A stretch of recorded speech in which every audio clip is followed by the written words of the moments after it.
మోకాలు నొప్పులు తగ్గాయి. హెయిర్ ఫాల్ తగ్గింది. స్కిన్ ఈవెన్ అయిపోయింది. అంటే అంతకుముందు ఐస్ కింద అదంతా డార్క్ సర్కిల్స్ అవన్నీ ఉండేవి. అవన్నీ గూడా క్లియర్ అయిపోయాయి. కాన్‌స్టిపేషన్ ఎప్పుడు కడుపు ఉబ్బరంగా అలా అనిపిచ్చేది మేడం. ఆ ప్రాబ్లమ్స్ అన్నీ సాల్వ్ అయ్యాయి. కాన్‌స్టిపేషన్ ప్రాబ్లమ్ గూడా తగ్గింది మేడం. చాలా యాక్టివ్‌గా అయ్యాను.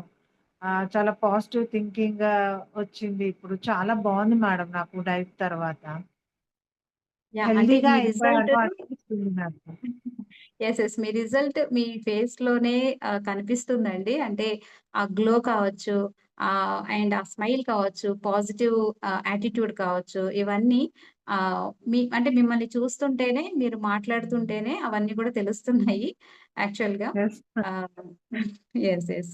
సో, మీరు వర్కింగ్ వుమెన్ కదా! So, as a working women మీరు డైట్ ఎలా ఫాలో అవ్వగలిగారు? అంటే చాలామంది అనుకుంటూ ఉంటారు కదా! ఆహ్, డైట్ చేయాలి అంటే ఇంట్లోనే ఉండాలి. లేదు అంటే మనం ఖాళీగా ఉంటేనే డైట్ చేయగలం. వర్క్ చేస్తుంటే బయటికి వెళ్తే మనం డైట్ చేయలేము. ఇట్లా అనుకుంటూ ఉంటారు గదా! లేదా వర్కింగ్ వుమెన్ అయితే డైట్ చేసేటప్పుడు నీరసం వస్తుందేమో, కళ్ళు తిరుగుతాయేమో, మనం చేయగలమో లేదో ఇట్లా చాలా అపోహలుంటాయి. మరి మీలాంటి వర్కింగ్ వుమెన్ గనక ఎవరైనా డైట్ చేయాలని వస్తే వాళ్ళకి మీరు చెప్పేదేంటి?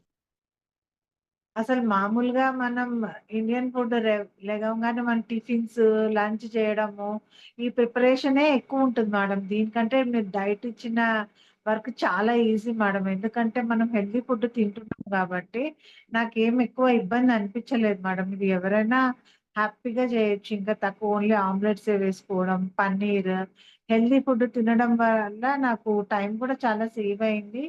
అంత ఆకలి గూడా అనిపిచ్చేది గాదు. అంతకుముందు నేనెక్కువ కాఫీ అడిక్ట్ మేడం.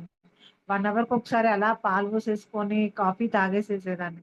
ఇప్పుడు మాత్రం అది పూర్తిగా తగ్గిపోయింది. హాబిట్ తగ్గిపోయింది. చాలా హెల్తీ హాబిట్స్ నేర్చుకున్నాను మేడం. బిఫోర్ కంటే నేను ఆఫ్టరే చాలా యాక్టివ్‌గా, హ్యాపీగా ఉన్నాను మేడం.